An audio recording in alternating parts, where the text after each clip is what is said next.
ഇന്ന് നമ്മൾ ഇത് കണ്ടോ, നമ്മുടെ വീട്ടിൽ നിന്നുള്ളൊരു പ്ലാവാണിത്. പ്ലാവയിൽ നമ്മളിന്ന് ചക്ക പറിച്ചിട്ട് കറി ഇങ്ങനെ താഴെ ഒരു വലിയ ചക്കയുണ്ട്. നമ്മൾ അതിനെ എടുത്തിട്ട് ഇന്ന് മുറിച്ച് പുഴുങ്ങാൻ പോകുക കേട്ടോ. ഇനി നമുക്കിതിനെ വെട്ടി റെഡിയാക്കണം. ഇതാ നമ്മൾ ചക്കയെ 2 പീസാക്കി മുറിച്ച് വെച്ചിട്ടുണ്ട്. നല്ലപോലെ എന്താണ് അതിന് കറയുള്ള ചക്കയാ, മുളഞ്ഞി എന്ന് പറയും. അതുണ്ട്. അപ്പോൾ നമുക്കത് തുടച്ച് കളഞ്ഞ് ഇനി വെട്ടി ഒന്ന് റെഡിയാക്കി എടുക്കണം.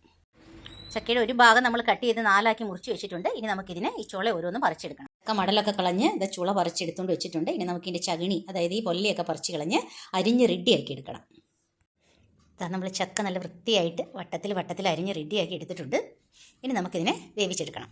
ചക്ക അരിഞ്ഞ് നമ്മളിത് കുക്കറിനകത്തേക്ക് ഇട്ട് കൊടുത്തിട്ടുണ്ട്. ഇനി നമുക്ക് തേങ്ങ, ജീരകം, വെളുത്തുള്ളി, കുരുമുളക്, ഒരു തണ്ട് കറിവേപ്പില ഇതെല്ലാം കൂടി വന്നിട്ട് ഒന്ന് ക്രഷ് ചെയ്തെടുക്കാം. ഇനി നമുക്കിത് കുക്കറിൽ അരിഞ്ഞ് വെച്ചേക്കുന്ന നമ്മുടെ ചക്കയിലേക്ക് ഇട്ട് കൊടുക്കാം. അരച്ചിട്ട അരപ്പിനകത്തേക്ക് കുറച്ച് മഞ്ഞൾ നമ്മൾ ആഡ് ചെയ്ത് കൊടുക്കുവാണേ. നമ്മൾ തേങ്ങ അരച്ചത് മിക്സിയുടെ ചെറിയ ബൗളിലാണ്. ആ ബൗളിൽ തന്നെ ഒരു ബൗൾ വെള്ളവും കൂടെ നമ്മൾ ആഡ് ചെയ്ത് കൊടുക്കുക കേട്ടോ. കൂടുതൽ ഒഴിക്കരുത്, കൂടുതൽ ഒഴിച്ചാൽ കുഴഞ്ഞു പോകും. നമ്മൾ ആവശ്യത്തിനാക്കി ഇനി കുക്കർ അടച്ച് നമുക്ക് ഒന്ന് വേവിച്ചെടുക്കണം. കുറച്ച് ഉപ്പും കൂടി ആഡ് ചെയ്യാനുണ്ട്. നമുക്കിതൊന്ന് വേവിച്ചെടുത്താൽ നമ്മുടെ ചക്കപ്പുഴുക്ക് ഇപ്പോൾ റെഡിയാവും.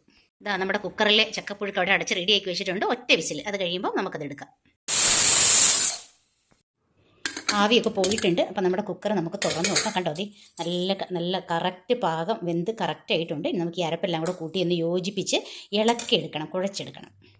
ഇതാ നമ്മുടെ ചക്കപ്പുഴുക്ക് ഇവിടെ റെഡി ആയിട്ടുണ്ട്. നമുക്ക് ഏറ്റവും ഇനിയാണ് പ്രധാനപ്പെട്ട ഇൻഗ്രീഡിയൻറ്റ് ഇനിയാണ് കേട്ടോ. ഇനി നല്ല പച്ച വെളിച്ചെണ്ണ ഇത് നമ്മൾ ഇങ്ങനെ നന്നായിട്ട് ഒഴിച്ചു കൊടുക്കണം. പച്ച വെളിച്ചെണ്ണ ഒഴിച്ച് ഒരു 5 മിനിറ്റ് നേരം ഒന്ന് അടച്ച് വെച്ചിട്ട് ഇത് നന്നായിട്ട് ഇളക്കിയെടുക്കുമ്പോൾ നല്ല ചക്കപ്പുഴുക്കിന് നല്ല മണവും സ്വാദും ഒക്കെ ഉണ്ടാവും.